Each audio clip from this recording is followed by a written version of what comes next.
this government has put right. And my right honourable friend can be proud of his record, and this party can be proud supporting him in the division lobbies this evening. Glenda Jackson. Mr Deputy Speaker, I think the honourable gentleman will in the future regret taking such pride in his Secretary of State. We have all become used to the Secretary of State avoiding answering any kind of direct question or actively engaging in any of the serious issues which have to do with the destruction of the welfare state and the total and utter incompetence of his department by opting for a self-serving, sanctimonious sermon as opposed to any direct speech. The Secretary of State, who has stood at that dispatch box, I'm going back now a very long way, I seem to recall, avowedly taking exclusive responsibility for the delivery of everything from IT systems to universal credit to taking people out of poverty, when in fact what he has actually done and plunged thousands and thousands of our fellow citizens into the most abject penury. And still, he managed today to avoid any kind of reference to the realities of the situation for all those people who, when Atos had their contract renewed for the work capability assessment many, many months ago, and I can distinctly remember the select committee being really quite forensic in examining Atos as to way they would prioritise, as the government, as the Secretary of State had told us they would do, the needs of disabled and vulnerable people, particularly those with mental health difficulties.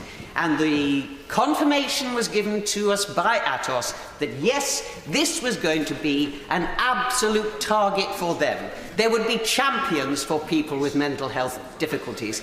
There would be detailed individual examination of every single individual who came forward for a work capability assessment.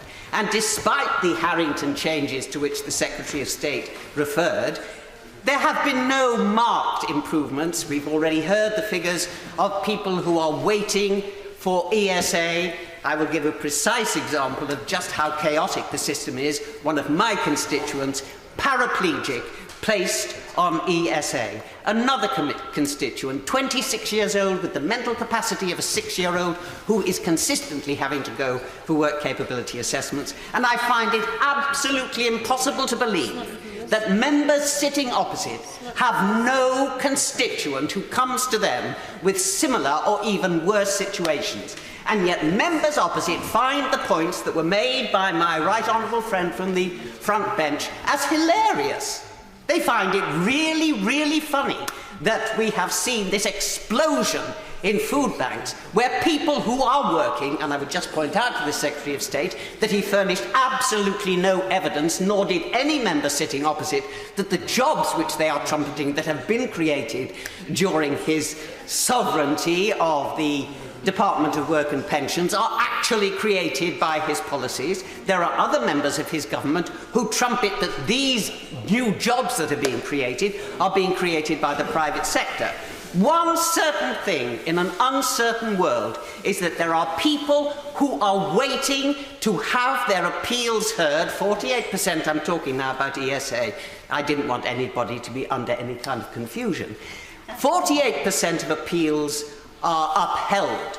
We are seeing people on ESA who are waiting months before their appeals will be heard, and during that period they are either told to apply for job seekers allowance, which they cannot do because they have been told they are unfit for work, and they are absolutely without any kind of financial support at all.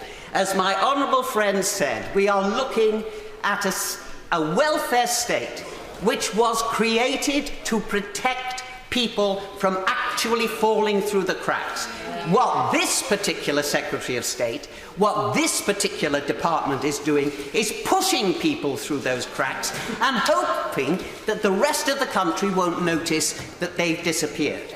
Well, I believe that the rest of the country is noticing that these people are disappearing, that it is the most vulnerable in our society who are being punished, and it is a shame and an utter disgrace that the Secretary of State, who, as I say, has appointed himself some kind... At some point, I'm pretty certain he'd like to be able to claim that he can walk on water. He can't. His department is not delivering any of the promises that were made, not to this side of the House, but to the people of this country. We are seeing people being maligned, being bad-mouthed, being presented to the country as though there are plenty of jobs out there for them to have, but they're too idle to ever take them. That is not the case, as members on that side of the House know, and certainly as the Secretary of State should know, but perhaps it is that he's floating so high on his self-appointed sanctity that he's forgotten what is actually happening out there in this country as a direct result of his incompetence and his failure to accept his responsibility.